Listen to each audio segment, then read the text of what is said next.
Aujourd'hui, j'ai la chance d'accueillir Gabriele Del Nuzio. Salut Gabriele. Salut Edouard. Merci beaucoup d'avoir accepté de venir sur ce podcast, c'est sympa. On va parler beaucoup plus marketing immobilier aujourd'hui, donc un peu différent d'habitude et des autres épisodes. Dis-moi, donc tu as un parcours plutôt sur le marketing. Est-ce que c'était tout de suite dans l'immobilier ou bien c'est arrivé un peu par hasard? Raconte-nous un petit peu d'où tu viens, quel parcours tu as depuis le début. Très bien. D'ailleurs, tout d'abord, merci Edouard pour l'accueil et puis pour la proposition du podcast. Donc ça, c'est top. Et puis pour répondre à ta question, oui, moi, avant de venir dans l'immobilier, je travaillais déjà dans le marketing et la communication, mais plus précisément dans l'événementiel. J'ai travaillé pour une grande boîte internationale pendant plus de 10 ans dans tout ce qui était marketing, mais on était beaucoup plus orienté B2B en fait. Et donc du coup, le job que j'avais au sein de cette grande entreprise, c'était d'organiser des événements dans le monde entier, que ce soit aux États-Unis, que ce soit en Russie, en France, en Croatie, en Allemagne. Donc c'était une expérience hyper enrichissante en fait. Et puis pendant ces 10 années, ce que j'ai fait, c'est que je me suis quand même formé. C'est toujours très important de se former, notamment dans le métier du marketing où les techniques de communication aussi évoluent rapidement. Et puis j'ai fait des brevets fédéraux de communication et de marketing au cours du soir. Et puis à l'issue de ces brevets, je me suis dit, je suis bien, ça se passe très bien, j'adore mon job, j'adore mes collègues, mais il me manquait quelque chose. Et j'avais peur de passer à côté de quelque chose d'important. Alors du coup, j'ai commencé à postuler un peu à gauche, à droite, jusqu'au jour où en fait, j'ai eu l'opportunité d'intégrer une grande agence de renom ici de la place lausannoise qui était active uniquement dans le courtage pour être leur chef de projet marketing. Et du coup, quand j'ai atterri chez eux en 2016, donc c'était vraiment début 2016, j'ai coordonné en une année entre 10 et 13 projets immobiliers, orientés vente, bien sûr, où il y avait justement toutes ces actions de communication à faire, plutôt en B2C cette fois-ci. Pendant plus de 10 ans, j'étais en B2B, puis là, j'ai découvert le B2C après 10 ans, et ça a été une monstre révélation en fait. Okay. Parce que les techniques de communication sont complètement différentes, on a un retour qui est quasi immédiat de la clientèle, et je trouvais que c'était beaucoup plus, pas valorisant, mais on voyait les résultats qui venaient beaucoup plus vite quand on faisait du B2C. Donc tu es tombé dans le marketing à la base, mais après tu es tombé un peu par hasard alors dans le marketing immobilier. Oui. Parce que tu n'as postulé pas que dans des agences immobilières. Non. Alors à la base, l'immobilier, c'était pas, mon choix numéro un. J'étais assez ouvert en fait par rapport à tous les métiers, tous les secteurs d'activité dans lesquels je pouvais atterrir. Puis c'est tombé dans l'immobilier, puis c'était une boîte, comme je t'ai dit, qui était connue, qui avait une excellente image. Et du coup, je me suis lancé là-dedans, même si je connaissais rien à l'immobilier. Mais au bout de 6-7 mois, c'est là que je me suis dit, waouh, c'est juste génial. T'as accroché direct quoi. Ouais, j'ai accroché direct. Et puis les résultats se sont vite vus, parce qu'après, le domaine de l'immobilier, ce qui est bien, et puis en même temps pas bien, entre guillemets, c'est que c'est un petit monde. Donc tout le monde se connaît, et puis quand tu fais du bon boulot, tout le monde sait que tu fais du bon boulot en fait. Et du coup, j'ai été débauché pour devenir directeur marketing d'une plus grosse agence, cette fois-ci du point de vue roman, où j'ai travaillé pendant 2 ans en tant que directeur marketing chez eux. Okay. Et puis c'est après ces 2 ans où je me suis dit, ouais, il y a quand même un marché qui est assez intéressant dans le secteur de l'immobilier, dans le sens où il n'y a que les grandes agences qui ont un service marketing en interne. Ouais. Toutes les agences, on va dire moyennes ou petites, ils n'ont quasiment pas de service marketing. Ils ont soit leurs assistantes de vente qui font des annonces dans la presse ou de temps en temps des posts sur les réseaux sociaux, mais ça s'arrêtait là en fait. Ça, je te parle d'il y a 4 ans en arrière. Ouais. Ça a beaucoup évolué ça ? Ça a pas mal évolué, ouais. Ça a pas mal évolué, ouais. Okay. Ouais. Aujourd'hui, c'est rare de voir une entreprise, disons, qui a entre 10 et 50 employés et qui n'a personne ou n'a aucun référent marketing, que ce soit interne ou externe à l'agence. C'est assez rare de voir ça. Ok. Du coup, alors toi, tu vises quel type de profil ou PME pour tes services ? Alors, au tout début, vu que quand je me suis lancé, début 2019, donc c'est là où j'ai créé ma société, mon but, c'était vraiment de cibler ces agences de cette taille-là, en fait. Disons qu'elles avaient entre 5 et 50 personnes. Parce que j'estimais que ces agences, si tu veux, elles avaient déjà quand même un certain budget. On va dire, elles avaient, entre guillemets, aussi des reins solides pour pouvoir supporter un certain budget marketing Elle savait qu'elle devait faire du marketing. Déjà. Exact, ouais. Okay. Elle savait. Et puis, celle que pour qui j'ai commencé à travailler, en fait, elle travaillait déjà, si tu veux, avec des agences. Elle travaillait déjà avec des agences de com. Le problème, c'est que les agences de com, elles connaissaient rien au métier de l'immobilier. Ouais. Et du coup, elles appliquaient, par exemple, ce qui pouvait fonctionner pour Coop ou Migros, juste par exemple, pour citer juste ces grandes marques. Puis elles appliquaient les mêmes choses à l'immobilier. Et en fait, ça ne fonctionnait pas. Il faut vraiment connaître le métier, il faut connaître ses cibles, il faut connaître comment on met en avant certaines choses comme les biens ou les services de courtage. Et là, j'avais une réelle plus-value par rapport aux autres agences de communication il y a 4 ans. Tu travailles que avec des agences immobilières là? Alors aujourd'hui, non. Alors dès le départ, oui, si tu veux, parce que c'est là que j'avais mon plus grand réseau. Parce que quand j'étais dans cette agence qui faisait que du courtage pendant une année, et puis après pendant 2 ans en tant que directeur marketing de l'autre plus grande agence, et comme je t'ai dit, c'est un petit monde. Le réseau, en fait, il grandit de manière exponentielle, en fait. Et le réseau, mon réseau a vraiment grandi durant ces 3 années.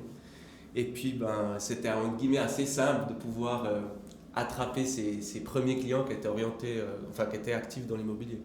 Aujourd'hui, disons que j'ai 60% de clients qui sont dans l'immobilier, okay. Et puis les 40 autres pourcents, c'est vraiment... alors, c'est indirectement attaché à l'immobilier, c'est d'autres métiers. Il y a ceux qui font des livreurs de mazout, en fait. Okay. Il y a des installateurs d'électroménager. Dans le bâtiment hein. Ouais, dans le bâtiment. Donc ça tourne vraiment tout autour des métiers de l'immobilier. Ouais. Ok. Et tu bosses, alors le service, avec une agence immobilière, c'est plutôt sur la communication de l'agence immobilière pour son agence, sa visibilité à elle, ou bien la communication sur les objets qui sont commercialisés ou disponibles à la location, et c'est lequel des deux que tu préfères? Alors, il y a 2 axes. En fait, quand tu travailles pour une agence immobilière, et c'est ce que j'enseigne aussi à l'USPI Formation, parce qu'en parallèle, j'enseigne à l'USPI Formation pour brevet de courtier ou brevet de gérant. Tu seras mon prof d'ailleurs. Je serai d'ailleurs ton prof prochainement, ouais, en mars de l'année prochaine. Et en fait, il y a 2 axes, notamment pour le courtage. Si tu veux, tu as le marketing de vente, c'est-à-dire que tu as un bien immobilier que tu dois vendre à ta clientèle acheteur. Et ça, c'est un type de marketing. Après, tu as le marketing de service, c'est-à-dire que tu dois mettre en avant les services de l'agence, c'est-à-dire les services de gérance, les services de PP, les services de courtage. Et là encore, les cibles, elles changent. Et du coup, quand les cibles, elles changent, c'est aussi en fait tes canaux de communication qui changent, les idées, on appelle ça les USP, c'est-à-dire voilà, qu'est-ce qui vous différencie en fait des autres pour qu'on puisse concrètement communiquer aussi avec notre cible et puis se démarquer notamment de la concurrence. Puis évidemment, il y a 3 axes. La notoriété et puis la visibilité de l'agence en général. Et puis en termes de support, de marketing, parce que maintenant on a le choix, hein, il y en a des choses à faire en marketing, c'est quoi ce que tu préconises le plus, ce que tu utilises le plus ou ce que tu préfères utiliser quoi? Plutôt réseaux sociaux, digital ou bien des brochures, une annonce dans le journal Encore une fois, tout dépend de ta cible. Tout dépend de ta cible. Moi, je fournis tous les services. Mais dans l'immobilier alors, c'est quoi dans l'immobilier, c'est encore... Alors en général, oui, beaucoup font du digital, ça c'est sûr. Okay. Si tu regardes un peu ce que font les grandes agences, elles sont très très présentes sur les réseaux sociaux, elles sont très très présentes aussi sur les moteurs de recherche, notamment Google avec des AdWords ou autres. Mais c'est très orienté digital, ça c'est sûr. Mais encore une fois, ça dépend de la cible. Et dans l'immobilier, quand on doit s'adresser typiquement à des propriétaires, les propriétaires, d'après ce que je sais et d'après ce que j'ai pu analyser aussi chez mes différents clients, on est dans des tranches d'âge entre 45 ans pour les plus jeunes jusqu'à plus de 70 ans pour les plus anciens en fait. Et du coup, il va falloir travailler le digital, ça c'est certain, mais il ne faut pas oublier aussi tout ce qui est print. C'est des services que je propose aussi à mes clients, je leur propose de faire des magazines. Là, j'ai 2 clients, un client ici à Lausanne et puis un autre à Verbier, qui ont compris que voilà, c'est important de faire du digital, mais c'est très important aussi d'aller avec du print et puis de toucher une autre cible qui n'est pas forcément présente sur le digital en fait. Ouais. Donc c'est des canaux qui sont complémentaires. Je pense qu'aujourd'hui, on ne peut pas dire je fais que ça, parce que c'est là où ça fonctionne. Mm-hmm. Et il faut aussi imaginer d'autres aspects, d'autres canaux, notamment le print qui peut être intéressant. Là, j'ai une brochure que j'ai trouvée juste ici à la réception de mon bureau, et c'est une brochure d'un des plus gros acteurs du courtage immobilier roman. Ouais. Il fait un magazine. Il fait un magazine parce qu'il a compris que oui, c'est important d'être présent sur le digital, mais c'est aussi important de fournir aussi des objets, des très beaux objets comme ce magazine. Et puis je crois qu'eux, ils le publient 2 fois par année. Ou une fois par année, ouais, c'est quand même 2 fois par année. Ouais. Donc, et c'est bien qu'aujourd'hui, justement, même les grandes agences, surtout les grandes agences, en fait, comprennent que tous les outils sont complémentaires et puis il ne faut pas faire que du digital ou faire que de la presse. C'est vraiment du 360. Ouais. Donc si tu fais plus, est-ce que du coup tu vas t'adapter en fonction de la clientèle cible? Donc typiquement les propriétaires sont un peu plus vieux, donc peut-être un peu plus de concret, de papier, de brochures, et puis les locations par exemple, ça concerne plus tout le monde en fait. Oui. Même potentiellement plus les jeunes et donc plus de digital. Exact. Okay. C'est exactement ça. Ouais. C'est exactement ça. Là typiquement j'ai eu un projet, on a eu 2 projets avec un client. Ici sur Renan et puis à Charennes-près-Renan, où c'était des appartements qui étaient à louer en fait. Mm-hmm. Il y avait environ 140 appartements à louer sur ces 2 projets-là. On a fait un peu de print, très peu, mais on a mis le paquet beaucoup sur le digital. Et en fait, on s'est rendu compte qu'en mettant le paquet sur le digital, c'est là qu'on avait eu beaucoup de retours et puis que les appartements se sont loués comme des petits pains en fait. Ah, ça fonctionne. Alors ça fonctionne, ouais. Alors si, comme je t'ai dit, après c'est comme comment on place le produit, comment on le communique aussi. Après, il faut savoir aussi utiliser les réseaux sociaux. C'est quand même, alors c'est pas non plus si compliqué que ça, mais il faut quand même connaître quelques astuces. S'investir aussi. Hein. Ouais, s'investir, ouais. Puis être au courant des changements. Typiquement, sur Facebook, Instagram, leur algorithme change assez rapidement, en fait, continuellement. Puis tu dois t'adapter à ça pour bien communiquer, quoi. Absolument. Est-ce que dans tes services, tu vises aussi les propriétaires privés qui tout d'un coup voulaient vendre ou louer leur truc à eux, ou bien c'est pas du tout une cible? Ça arrive jamais? Alors non, ça arrivait.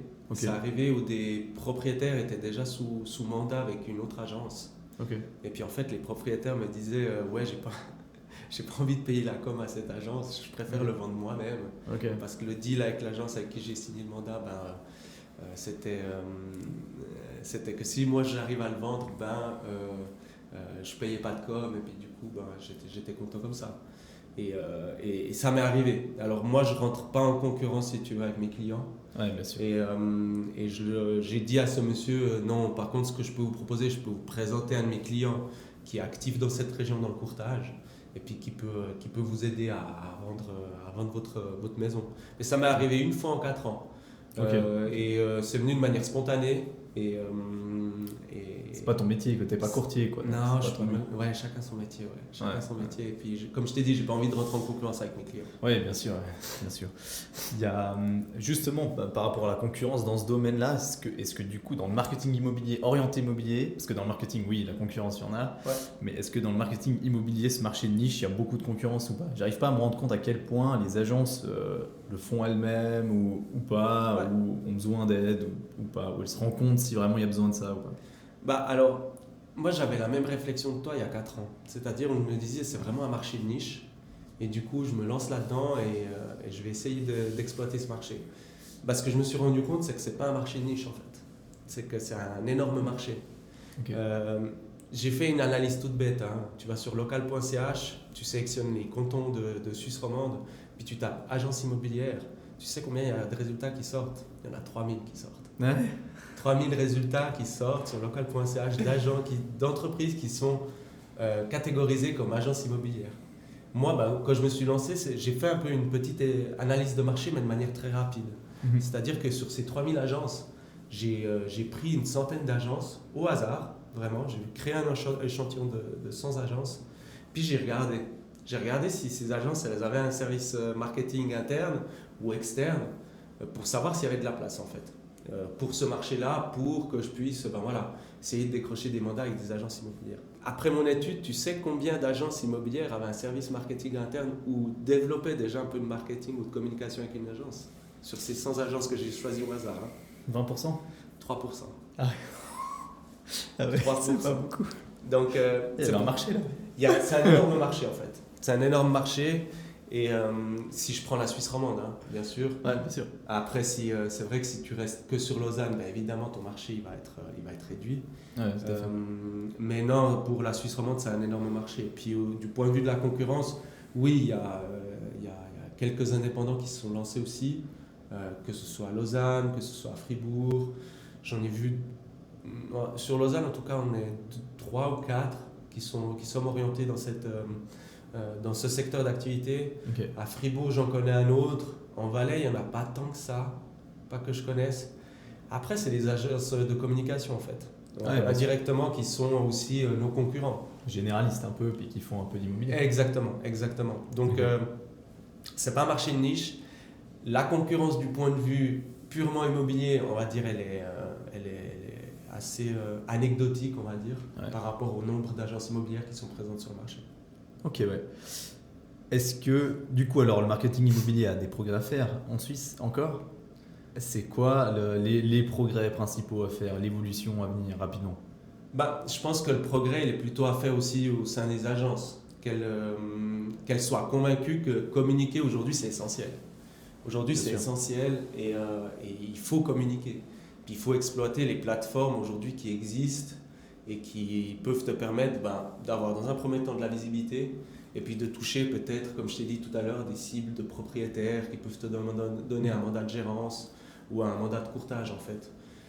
Après, pour tout ce qui est institutionnel, qui sont aussi une autre cible avec lesquelles travaillent les agences, là, il y a d'autres techniques qui sont plus orientées, on va dire, réseau personnel du boss ou réseau personnel des différents employés de l'entreprise. Ok. Après, du point de vue progrès, je pense qu'on est aussi assez dépendant de ce qui se fait, des canaux qui existent et des canaux qui fonctionnent aujourd'hui. Ouais. Je prends un exemple, le marketing d'influence, typiquement. Tu vas en France, le marketing d'influence, c'est juste énorme en termes de dépenses publicitaires. Beaucoup d'entreprises exploitent cette manière de communiquer, cette nouvelle manière de communiquer, pour promouvoir leurs services ou promouvoir une nouvelle promotion. Ici en Suisse, ça a de la peine à décoller. Ça a de la peine à décoller parce que on n'est pas encore prêt par rapport à cette technique de communication. Puis en même temps, il n'y a pas non plus autant d'influenceurs qu'il pourrait y en avoir en France ou typiquement aux États-Unis. Ouais. Alors, on pourrait communiquer avec toi parce que tu es aussi un peu dans ce trend et c'est très bien. Et ça apporte aussi une certaine nouveauté aussi par rapport à tous les moyens de communication que l'on a. Mais il y a de multiples canaux qu'on peut exploiter. Et là, typiquement, hier, dans l'AGFI IMO, il y a un article sur Twitch qui est sorti. C'est moi qui l'ai rédigé. Puis j'explique un peu Twitch, comment ça fonctionne. Et Twitch, aujourd'hui, si tu veux, tu peux créer ta propre émission sur l'immobilier avec tes propres moyens et la diffuser sur Twitch. C'est gros Twitch, ouais. Ouais. Et aujourd'hui, dans l'immobilier, personne ne le fait. Ouais. C'est des idées qui sont lancées et c'est un projet qui pourrait éventuellement plaire, je dirais, pour les plus grosses agences pour créer une émission sur l'immobilier. Ouais. Donc les évolutions, elles existent, les nouveautés, elles existent. Maintenant, c'est de savoir comment les exploiter. Et puis d'être juste, parce que si tu te dis Twitch existe, je vais me mettre sur Twitch et puis je vais commencer à faire quelque chose là-dessus. Non, il faut réfléchir avant. Il faut réfléchir avant. Un peu, ouais. Savoir qu'est-ce qu'on va communiquer, quel axe on va prendre pour une émission Twitch qu'on va faire, définir un budget, définir un planning, parce que si tu fais une émission, tu vas devoir aussi inviter des personnes à discuter avec toi lors de ces talk shows. Donc c'est toute une organisation à mettre en place. Après, encore juste pour te dire une autre anecdote que j'ai eue avec un de mes clients, il était fan de TikTok et puis il disait que c'était juste génial, il adorait TikTok.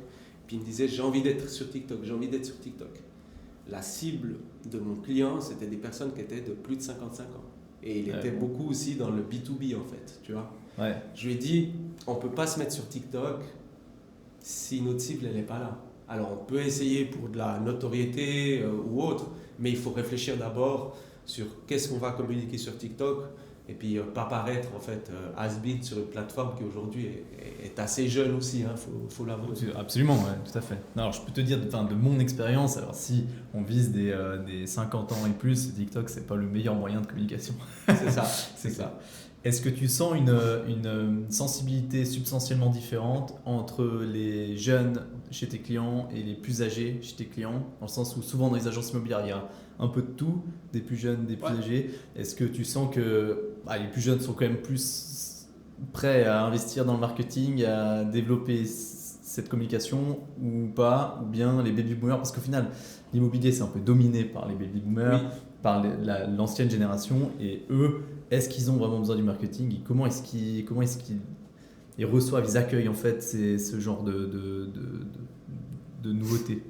Alors, tu me posais cette question il y a 4 ans, je t'aurais dit, ouais, c'est vrai qu'aujourd'hui, l'enthousiasme, il n'est pas au top. Hein, quand on leur propose des nouveautés ou des nouveautés sur la communication de leur agence. Maintenant, les mentalités changent. J'ai remarqué que vraiment, durant ces 4 ans, que les mentalités ont vraiment changé. Même les baby boomers ou les personnes plus âgées prennent conscience que c'est important de communiquer, notamment sur les plateformes comme Instagram, Facebook, ou LinkedIn, ou TikTok par exemple. C'est en train de changer et je vois de plus en plus qu'ils sont conscients de tout ça, quoi. Okay. Et puis les plus jeunes, mais tu leur dis qu'on va faire des vidéos sur TikTok, ils sont directement l'enthousiasme il est aux étoiles en fait. Ouais, ils sont hyper enthousiastes de tout ça, ça leur parle.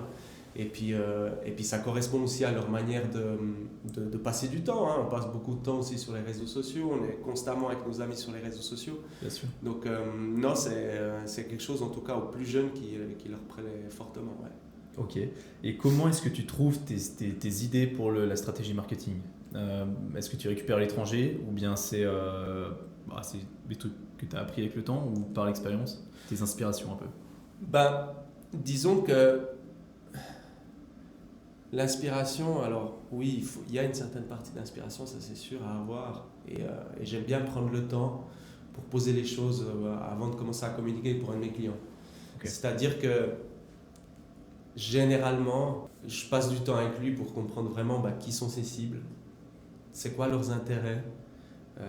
Et puis après, j'essaie d'établir aussi une stratégie qui vise à communiquer avec ces cibles-là. Je te donne un exemple, si par exemple mes cibles elles ont plus de 50 ans, je vais trouver un moyen de communiquer, je vais regarder comment peut-être même d'autres marques, pas forcément dans le même secteur d'activité, communiquent à ces personnes-là. Puis de m'inspirer, un peu de benchmarker, de m'inspirer un peu de ce que font les autres pour créer un ADN aussi pour mon client. Donc on va dire que c'est un mix des deux en fait. Il y a une inspiration qui vient aussi de mon client, mais il y a aussi un certain benchmark que je suis obligé de faire pour aussi voir un peu qu'est-ce qui fonctionne. Aujourd'hui, avec le digital, par exemple, si tu fais un benchmark, tu arrives facilement à voir qu'est-ce qui fonctionne. Sur les réseaux sociaux, est-ce que ce post a eu plus d'engagement qu'un autre? Est-ce que ce client-là a publié cette photo ou cette manière ou son service de cette manière-là? C'est quoi son taux d'engagement par rapport à son audience? J'en sais rien, s'il a 2000 followers et puis il a par exemple de manière organique 2-3 likes sur la mise en avant d'un de ses services de gérance, je me dis le taux d'engagement il est hyper faible, tu vois, il est hyper faible. Alors c'est peut-être pas la meilleure manière de présenter des services sur les réseaux sociaux comme ça en fait. Donc c'est les deux, c'est de l'inspiration qui vient de mon client, ce qu'il souhaite faire, et puis aussi un peu de benchmark. Ok. Tu as dit avant qu'on utilisait beaucoup les réseaux sociaux. Oui. Moi, j'ai pas l'impression que c'est ultra développé non plus dans les agences immobilières maintenant. Ou alors, ça ressemble toujours un petit peu à la même chose chaque fois. Des photos, des objets, on écrit vendu en dessus, en gros, en rouge. Et est-ce que c'est pas un peu, il y a quand même un peu un potentiel d'amélioration aussi à ce niveau-là? Après, c'est assez personnel. Je pense que, encore une fois, il faut regarder quels sont les résultats. Si, typiquement, comme tu dis, tu publies juste des photos, et puis tu mets en rouge à vendre ou à louer, puis tu te rends compte que tes posts, en fait, ils ont un taux d'interaction qui se situe entre 3 et 10%, j'en sais rien. Tu te dis que tu es quand même juste. Parce que c'est pas toi qui va décider si c'est juste ou pas. C'est le marché, c'est ton audience qui va vraiment le décider. Donc si ton taux d'interaction, en fait, il est faible, là, en fait, alors que tu fais une publication qui te plaît à toi, et puis qui est juste géniale, et puis que tu penses avoir innové, ça va te plaire à toi, mais c'est pas le plus important. Il faut que ça plaise en fait à ton audience. Peut-être qu'il faut arrêter de faire des trucs qui nous plaisent à nous, mais qui plaisent à l'audience plutôt. C'est ça, c'est l'essence même du marketing en fait. Ouais, c'est l'essence même du marketing, c'est-à-dire qu'il faut que tu sois orienté vers ta cible. Et tu peux faire quelque chose que tu juges pas pertinent, ou que tu juges peut-être pas à la pointe de la technologie, mais tu te rends compte que quand tu communiques comme ça fonctionne. Ouais. Donc, voilà, c'est 2 poids 2 mesures en fait, je pense, tu vois. Et après, bah oui, tu peux mettre un budget supplémentaire, créer des vidéos, créer, j'en sais rien, par exemple, tu peux créer une mini-série pour tes agences immobilières. Puis tu mets un budget entre 60 et 80 000 francs pour ces mini-séries, tu essaies d'évoluer un peu là-dedans, d'apporter un vent de fraîcheur, mais tu te rends compte que ces mini-séries, en fait, il n'y a personne qui les regarde jusqu'au bout. Tu vois. Donc, tu as fait quelque chose qui te plaît, qui est génial, mais en fait, ton audience, elle a même pas regardé les vidéos jusqu'au bout. Alors, est-ce que c'est intéressant de dépenser ces 60 000 francs comme ça pour dire à tout le monde, ah, j'ai fait ci ou j'ai fait ça, ou plutôt d'investir dans ces 60 000 francs pour faire quelque chose vraiment qui plaît à ton audience. Ouais. Donc, je pense qu'il faut... voilà, c'est l'essence même du marketing qu'il faut respecter. C'est pas toi qui décides, c'est non plus pas le patron, c'est le marché en fait. Bien sûr.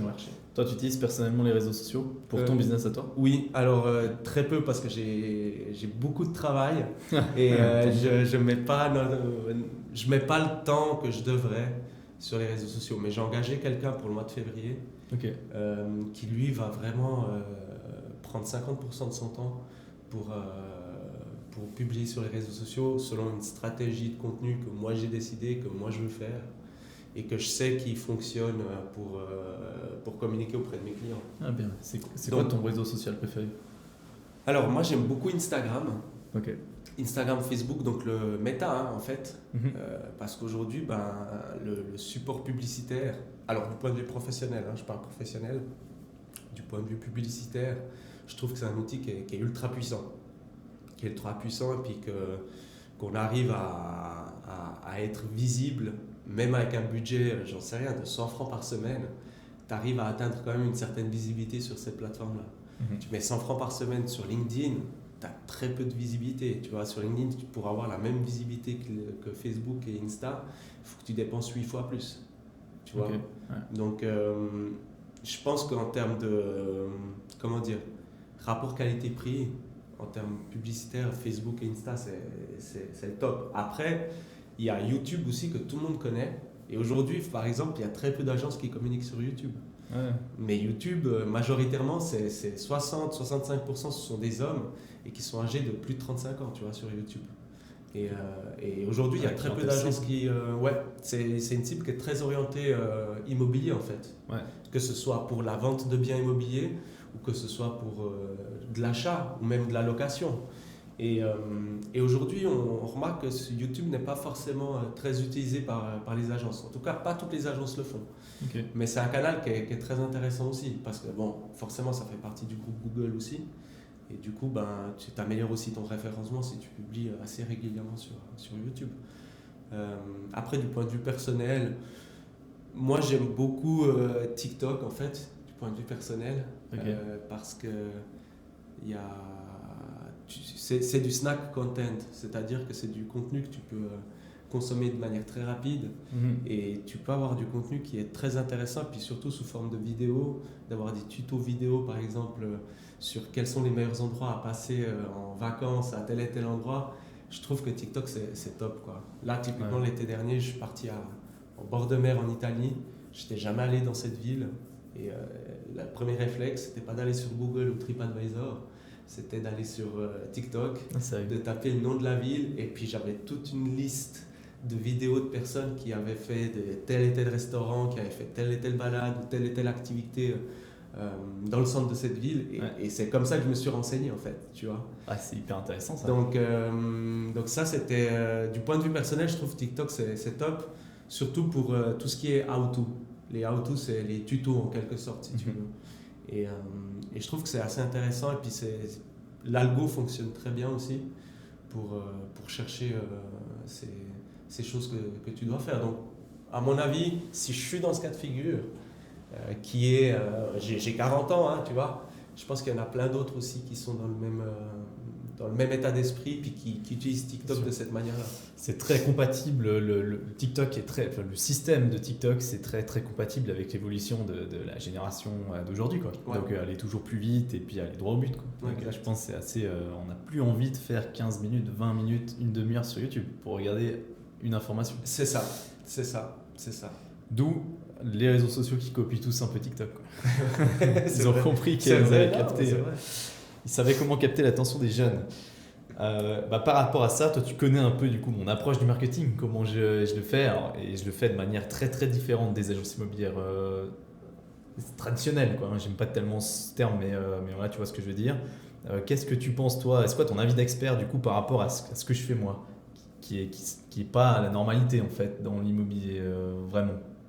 Alors c'est vrai que tes capsules vidéo, ça apporte un vent de fraîcheur aussi dans l'immobilier. La tonalité, ton message que tu mets en avant dans tes capsules TikTok, je trouve ça juste génial. Je trouve ça juste génial. Et puis, tu es assez aussi smart pour savoir comment utiliser l'algorithme TikTok pour être visible. C'est-à-dire que moi, je t'ai vu sur TikTok pour la première fois, j'avais fait aucune recherche sur l'immobilier. J'avais fait aucune recherche sur l'immobilier. Et je t'ai vu comme ça par hasard parce que c'est un contenu qui m'était destiné, parce que je rentrais dans ta cible. Et moi, où j'ai trouvé très, très, comme je te dis, smart de ton côté, c'était de pouvoir, alors on dit manipuler l'algorithme, mais je dirais plus comprendre l'algorithme pour l'utiliser à bon escient pour son activité. Et j'ai trouvé très bien comment tu l'utilisais pour que moi, je puisse voir ta vidéo. Et j'en discutais avec d'autres collègues, et puis avec mes clients aussi, hein. D'ailleurs on en avait discuté il y a quelques mois en arrière. Eux te connaissent aussi. Et puis ils sont âgés entre 40 et 50 ans. Et quand j'ai dit ton nom à mes clients, ils m'ont dit: ah mais oui, je le connais, je l'ai vu, je le regarde régulièrement, j'ai souvent ces vidéos qui apparaissent sur mon fil d'actualité TikTok. Donc ouais, je trouve que du point de vue visibilité, tu as compris comment ça fonctionnait, puis tu as compris comment il fallait faire pour être visible. Et ça, c'est très smart. Et moi, je trouve que c'est très bien. Comment tu fais tes vidéos, comment tu fais tes capsules, parce que le contenu est très intéressant aussi.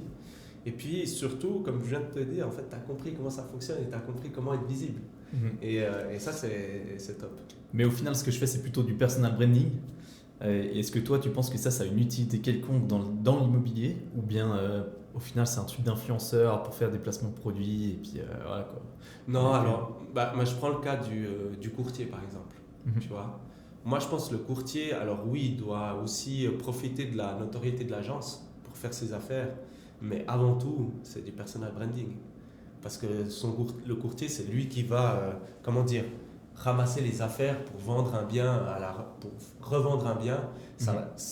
Le contact de la personne qui voudra vendre avec lui, ça vient de son réseau personnel, la plupart du temps. Tu vois, donc, il doit, à mon avis, c'est ce que je dis aussi à toutes mes classes, oui, notoriété de l'agence, c'est très important, mais votre notoriété en tant que courtier, vous devrez presque vous considérer comme des stars d'Hollywood en fait. Vraiment être considéré, faire votre propre marketing à vous en fait, dans votre région, mais pas forcément en Suisse romande. Mais si tu es actif à Yverdon, il faut que tu sois très visible du côté d'Yverdon en fait, dans ton quartier. Oui, exactement. Et il faut que tu sois connu par différentes plateformes. Tu peux faire des articles dans le journal. Yverdon, il y a un journal qui s'appelle La Région, Nord-Vaudois. Tu peux faire des articles dans ce journal-là, typiquement, puis être visible auprès d'une cible de propriétaires. Mais tu peux aussi exploiter les plateformes digitales pour toucher une autre cible, en fait. Une cible peut-être plus jeune qui peuvent peut-être aussi t'apporter d'autres affaires. Donc, je pense que de manière régionale, oui, un courtier doit, par exemple, dans l'immobilier, pour répondre à ta question, doit développer son personal branding, un peu comme toi tu le fais sur TikTok avec les capsules qu'on est en train d'enregistrer en ce moment. Ok, ouais, très intéressant. D'ailleurs, j'ai des idées pour la suite, l'évolution de mon contenu, et je te poserai la question après. Ouais. Tu me diras ce que tu en penses. Et puis, maintenant, si on s'oriente un peu plus entrepreneurial maintenant, donc on change un peu, on sort un peu du contexte marketing immobilier. J'imagine qu'en étant directeur marketing d'une grosse régie sur le canton de Vaud, tu devais avoir des bonnes conditions. C'était comment du coup le saut, le pas de ta position directeur à au final zéro quoi. Tu repars à zéro avec ton truc à toi, certes CEO, mais CEO d'une boîte qui n'existait pas quoi. Disons que ce qui change, c'est que tu dois maintenant gérer ta comptabilité, tu dois gérer des employés quand tu les engages, tu dois gérer toute la partie aussi fiscale avec ton fiduciaire. Donc tu touches à tout finalement quand tu es entrepreneur, tu touches à tout. Et tu dois négocier aussi les prix, tu dois penser à ta propre stratégie aussi. Par exemple, en fait tu fais tout. Tu fais la stratégie plus de l'opérationnel en fait. Et c'est ça qui est assez enrichissant finalement. Parce que c'est vrai que quand tu es directeur, tu es très focus en fait sur la partie stratégique. Mhm. Et puis la partie opérationnelle, tu sous-traites, on va dire, ça à tes employés qui, eux, vont mettre en place ce que tu as décidé, ce que tu as validé avec le comité de direction de l'entreprise. Tandis que quand tu as ton compte, en tout cas au tout début, les publications sur les réseaux sociaux, c'est toi qui les fais en fait. Ouais. Tu vois, c'est Tu pas. me démerdes, hein. Ouais, c'est toi qui fais ça. Bon, ça te permet d'apprendre plein de choses du coup. Absolument, ouais. Ouais. Et c'est ça qui est génial. C'est comme je disais, c'est hyper enrichissant en fait. Ouais, d'un point de vue expérimental, c'est incroyable. Tu touches, enfin, tu apprends énormément de choses dans plein de domaines. Exact. Certes, tu deviens une espèce de généraliste parce que tu n'as pas le choix, mais tu apprends plein de choses. Tu apprends Très plein de rapidement. choses, ouais. Et puis tu connais plein de monde aussi. Beaucoup plus de monde Si. que quand tu es à ton compte, que quand tu es directeur marketing ou tu es dans une espèce de bulle, on va dire. Tu vois. Et puis, tu n'as pas forcément les portes ouvertes avec tout le monde. Tandis que quand tu es à ton compte, c'est toi qui décides avec qui tu as envie d'aller parler, c'est toi qui décides avec qui tu as envie d'aller faire du business. Ouais. Et du coup, tu rencontres énormément de monde par rapport à ça. Et ça, c'est aussi génial. Après, du point de vue personnel, moi, j'ai fait mes gammes, on va dire, vraiment de manière naturelle. Je suis parti en tant qu'assistant marketing, Mhm. d'accord. Je suis arrivé en tant que marketing manager. Après, j'ai fait event manager, là où j'étais dans la grande boîte avant de rentrer dans l'immobilier. Après, je suis passé sur chef de projet marketing et après, je suis allé en tant que directeur marketing. Donc, en fait, j'ai fait tous les paliers de l'opérationnel, en fait, je les ai faits avant de devenir directeur marketing. Donc, ça, c'est aussi une chance. Ouais, t'as Tu tout vois. vu. Ouais. C'est-à-dire que quand tu te mets à ton compte, tu sais faire de l'opérationnel et tu sais faire aussi de la stratégie. En fait, tu t'es dit, t'es monté step by step comme ça, puis après tu t'es dit, bon, je peux pas aller plus haut, je vais tout seul. Voilà, c'est un peu ça. C'est un peu ça, ouais. C'est un peu ça, Ok, c'est bon. exactement. C'est quoi? Alors, la personne qui commence avec toi l'année prochaine, elle commence à 100% ou Oui. pas? Ouais, 100%, ouais. Ok. Et puis, du coup, c'est quoi les objectifs en termes d'évolution, objectifs court terme, moyen terme, long terme? Alors, typiquement, dès le mois de février, on va attaquer vraiment les réseaux sociaux avec Ok. un contenu qui sera très dynamique et on va être assez souvent visible, en tout cas sur les différentes plateformes.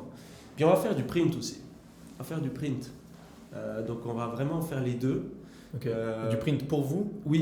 Pour la pub de votre De l'agence, votre ouais. business? Ok. Ouais. Pour justement toucher les clients qui nous intéressent aussi, tu vois. Donc l'objectif aujourd'hui, j'ai un objectif dans la tête par rapport à toutes les actions qu'on va entreprendre, disons entre février et puis août de l'année prochaine. C'est vraiment d'avoir en tout cas entre 20 et 30 clients à aller voir en tout cas durant ces 6 mois, ouais. Ok. Qui seraient intéressés Ah, bien. à travailler avec nous sous quelconque forme, hein. Typiquement, j'ai des clients qui viennent chez moi uniquement pour la partie des réseaux sociaux. Ok. J'ai un client qui vient chez moi uniquement pour la partie Google AdWords, tu vois. Et j'ai d'autres clients qui viennent vers moi en me disant, moi j'ai envie de la totale, j'ai envie de faire un magazine, j'ai envie d'être présent sur les réseaux sociaux, j'ai un événement qui va se passer au mois de septembre de l'année prochaine, est-ce que tu arrives à me l'organiser, me créer un concept et tout ça. Donc c'est vraiment une espèce de directeur marketing à la demande en fait pour ces agences-là. Donc c'est assez varié. Et puis l'idée, c'est comme je t'ai dit, l'objectif derrière tout ça, c'est que l'année prochaine, on investit tant en marketing, c'est effectivement pour pouvoir les récupérer via des mandats qu'on pourrait avoir avec d'autres clients. Ouais. Ok, magnifique. Donc l'objectif, c'est quand même à terme de se développer. Tu veux peut-être grossir un peu, engager plus de monde, prendre des plus gros bureaux. Grossir un peu, puis, ouais. Grossir ok. un peu. Et puis surtout être... aujourd'hui, j'ai de la chance d'être actif partout en Suisse romande. J'ai des clients au Valais, j'ai des clients dans le canton de Fribourg, j'ai des clients à Genève et puis dans le canton de Vaud. Les seuls cantons encore pour lesquels où je ne suis pas actif, c'est Neuchâtel et Jura. Ok. C'est un peu loin. Jura, c'est peut-être un peu loin, donc je le laisse un peu de côté. Ouais. Neuchâtel, ça serait intéressant à voir. Et puis justement, j'ai quelque chose derrière la tête pour pouvoir développer aussi cette partie-là. Mais l'idée, c'est vraiment d'être présent dans toutes les parties du canton. Parce que, en fait, quand tu es trop spécialisé dans un domaine d'activité, il y a ce problème-là qui se pose aussi. C'est-à-dire que si moi, je fais la totale pour un client ici basé à Lausanne, je ne peux pas faire la même chose ou prévoir le même service pour un de ses concurrents. Tu vois. Ouais, bien sûr. C'est quelque chose aussi que je me suis imposé. Ouais. Dans le sens, si mon client me demande à Lausanne de lui faire un magazine, de lui faire le mettre lui augmenter sa visibilité via les réseaux sociaux ici à Lausanne, puis que j'ai un autre client qui est son concurrent direct qui me demande la même chose, ça je refuse. Ok. Donc c'est pour ça que j'essaye d'être présent un peu plus aussi en Suisse romande, dans différentes parties du canton, pour éviter ce genre de choses. Ouais. Ok, parfait. Et puis un petit mot sur les PropTech maintenant, les startups de l'immobilier. On en voit sortir assez régulièrement, il y en a de plus en plus, hein, c'est un peu la mode aussi. Qu'est-ce que tu penses de leurs canaux de communication, de leur système de communication maintenant? Je pense typiquement à Neo, tout le monde connaît Neo. Ouais. Ça peut être Petit et puis depuis plein d'autres. Ouais. T'en penses quoi? T'as analysé ça un petit peu? Alors, c'est intéressant le cas de Neo, du point de vue de la communication. Je pense qu'on ne va pas parler de leur service et tout ça, mais du point de vue de la communication, c'est assez marrant finalement. Parce que quand tu regardes, ils n'utilisent pas quelque chose de différent d'une autre agence immobilière finalement. Tu vois, ils utilisent des brochures pour leur bien à vente. Ils ont fait une monstre campagne d'affichage dans la rue aussi, que tu peux voir un peu partout en Suisse romande, où ils disent que c'est une agence immobilière sans commission, mais quand même avec un tarif fixe de 9 500 francs. Tu les vois un peu sur les réseaux sociaux, tu les vois à la télé, tu les vois sur RTS. Donc finalement, du point de vue innovation de la communication, ils sont pas si innovants que ça. Et c'est pas une critique en fait. C'est pas une critique parce qu'en fait, c'est ce que je te disais tout à l'heure. C'est des canaux aujourd'hui qui fonctionnent. Et puis où tu touches ta cible. La cible de Neo, c'est des propriétaires qui, je te dis, sont âgés de plus de 45 ans. Bien sûr. Et qui vous souhaitent revendre. Donc, tu vois, ils utilisent, on dit, c'est une entreprise qui a la pointe de la technologie, c'est une PropTech comme tu as dit. Ils ont été récompensés plusieurs fois justement à cet événement à Zurich, je ne sais plus comment il s'appelle. Au niveau de la communication, ils font pas grand chose d'innovant finalement. Tu vois ce que je veux dire? Alors c'est quoi la différence avec les autres? Parce qu'au final, tout le monde connaît Neo. Ouais. Est-ce que c'est peut-être. Bon, alors, une partie, c'est leur service, évidemment, qui fait beaucoup parler. Mais est-ce que c'est le budget aussi, peut-être? C'est le budget. Le budget, il doit être colossal. Hein. Ouais. Bah, moi, j'avais fait une petite étude pour un de mes clients, parce que j'avais fait des grandes campagnes d'affichage partout en Suisse romande. On avait fait 2 vagues de 2 semaines sur une année. Et sur le canton de Vaud, si tu veux être visible en affichage dans la rue, il faut que tu dépenses en tout cas 70 000 francs sur 2 semaines. Ah ouais, 2 semaines. 2 semaines. Si tu veux avoir une forte visibilité dans le canton de Vaud. Ok. C'est 70 000 francs, hein, tu vois, Edouard. Donc c'est un budget. Ça coûte cher. Ils sont connus partout en Suisse romande. Hein. La TV, à l'époque, quand j'étais directeur marketing dans cette grande agence, on avait fait un spot d'une vingtaine de secondes, spot vidéo. Puis on avait effectivement approché la RTS pour qu'on puisse diffuser notre spot en prime time, hein, c'est-à-dire soit après le téléjournal de Darius Rogemin ou soit avant. Darius Rogemin, c'était à l'époque. Hein. Ouais, bien sûr. Et donc, du coup, c'était 8 semaines, notre spot vidéo passait 1 ou 2 fois par jour, dont une fois en prime time. Ben, la RTS, ils nous ont fait un budget à 300 000 francs, rien que pour la diffusion. Hein. Ah ouais. Donc là, il faut aussi rajouter le coût la création, de ton contenu. Ouais. Puis en plus, ça prête à la diffusion. Donc oui, ça coûte extrêmement cher. Ah, mais en termes de notoriété, c'est juste hyper puissant en fait. D'être présent sous forme publicitaire sur la RTS pour une cible, encore une fois, hein, pour une cible de plus de 45-50 ans. Bien sûr. Tu vois, après, si ta cible, c'est des jeunes qui sont âgés, on va dire, entre 16 et 24 ans, alors là, il faut que tu revoies ta chose. Peut-être la télévision, l'affichage dans la rue, c'est peut-être pas la meilleure solution. Ouais. Et du coup, il faut que tu t'orientes plus sur des nouveautés comme je t'ai dit, Twitch, TikTok, les réseaux sociaux, évidemment, tu vois, YouTube, par exemple, et j'en passe. Mais encore une fois, tout dépend vraiment de ta cible, en fait. Tout dépend vraiment de ta cible. C'est l'audience que tu veux cibler. Exactement, ouais.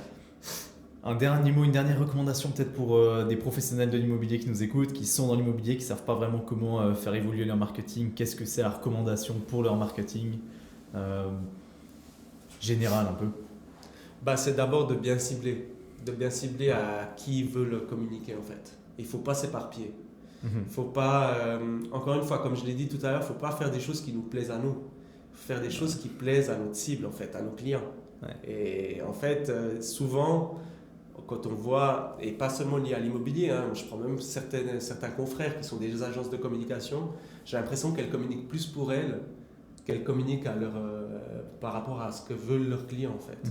Et je pense que c'est ça, la recommandation principale que je leur donnerais, c'est que oui, si vous avez une cible de personnes qui sont âgées entre 16 et 24 ans, puis vous louez des studios, des logements pour étudiants, oui, il faut se lancer dans le digital, et puis il faut faire des trucs fun, modernes, innovants. Ça, c'est certain. Ça, c'est certain. Mais si on a une agence immobilière qui communique auprès d'une cible propriétaire parce qu'on fait que du courtage, et il faut faire des choses qui soient orientées auprès de cette cible-là. Et là, il existe une multitude de choses à faire. Ouais. Ok. Bon, bah magnifique. Merci beaucoup en tout cas hein, pour ton intervention, pour le podcast. C'était très très intéressant. Merci à toi. Sur le marketing immobilier. Et puis nous, on se voit très vite. Hein. À bientôt. À la prochaine. Ciao.